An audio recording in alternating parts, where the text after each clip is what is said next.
Thank you very much. Slava Ukraini!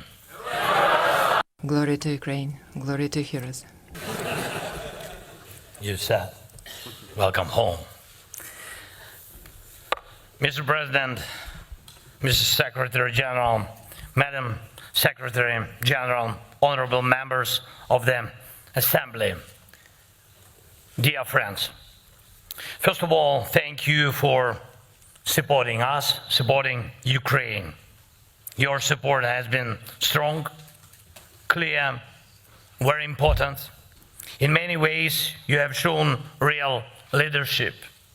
Your clear political positions calling Russia's actions a crime of aggression, supporting a just end to the war, and rejecting any attempt to legitimize the Russian occupation of our Ukrainian territories have helped shape the political response of all of Europe. You have set the standard for every democratic nation across the continent. Thank you for that. Thank you.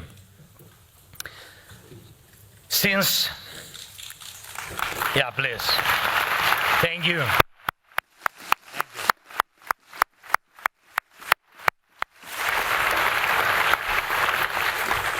Since the start of the full-scale invasion more than 3 years ago, the Parliamentary Assembly of the Council of Europe has adopted almost 30 resolutions in support of Ukraine. The Council of Europe was the first major international organization to expel Russia for its aggression. You made it clear the attack on Ukraine is an attack on all of Europe.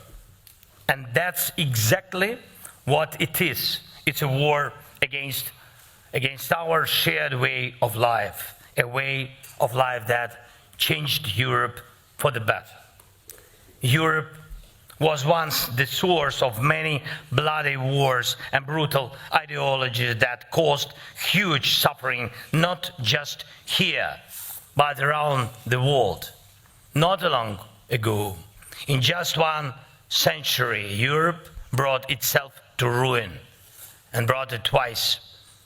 The devastation was total both times, but Europe learned its lessons.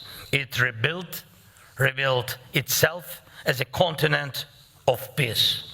And today Europe helps others find peace and recover from tragedy.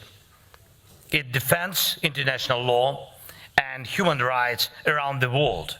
Europe also shows the world how nations can respect each other even after a difficult and painful shared history.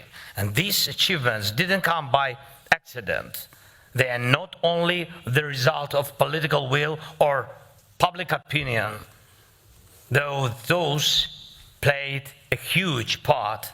These changes also came from the right choices by leaders and the sincere beliefs of people across Europe.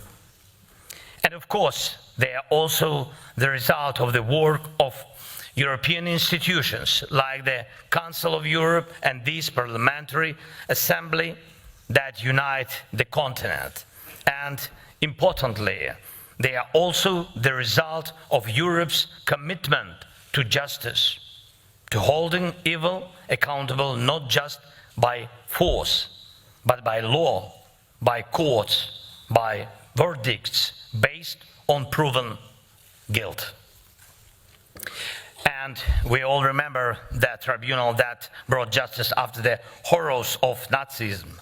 And the world will never forget Nuremberg, years later, when hate and war returned to part of Europe. Another tribunal was needed, this time for the crimes in the former Yugoslavia. And again, Europe and its partners made sure justice was done in The Hague. Now we need the same for Russia's aggression against Ukraine. This crime must be judged clearly and fairly. The world needs an honest historic verdict, so everyone responsible for this war must be held to account.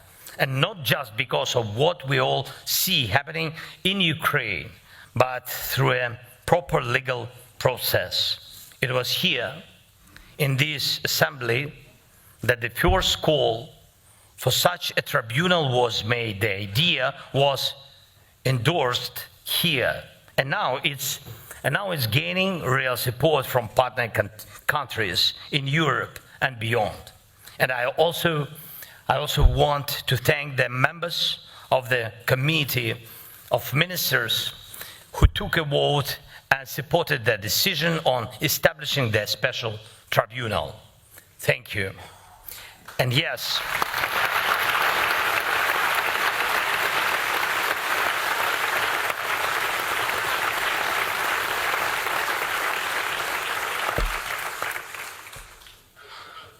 thank you. Yes, there is still a long road ahead, and really we know it. Today's agreement to create the tribunal is just the beginning, and now we must take real steps to make it work. And it will take strong political and legal cooperation to make sure every Russian war criminal faces justice, including Putin.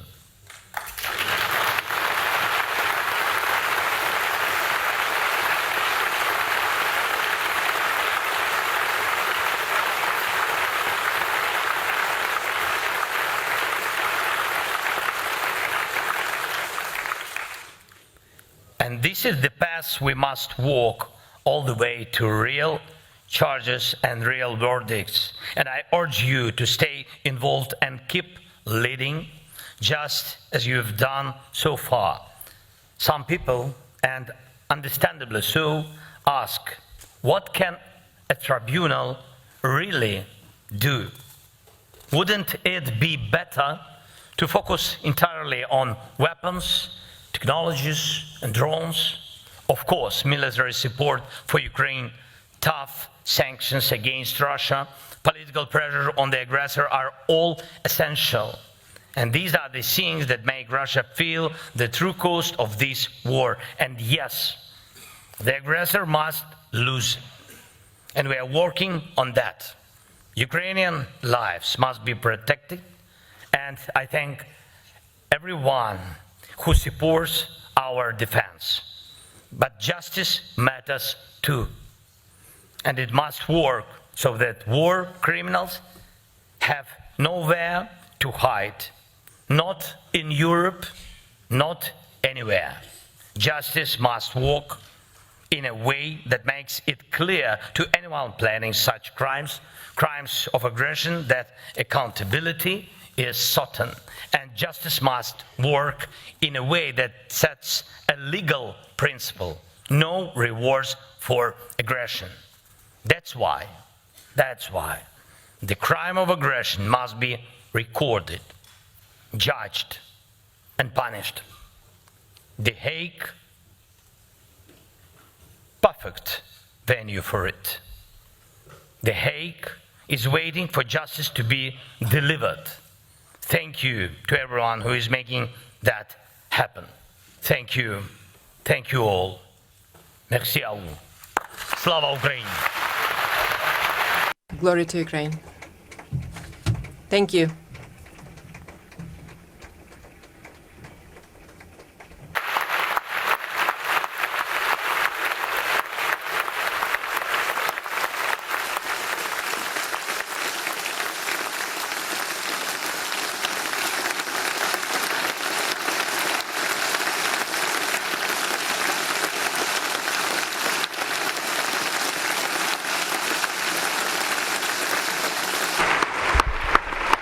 Thank you, Mr. President. Thank you, Mr. President. Dear colleagues, President Zelensky has agreed to answer questions as the procedure is in this assembly.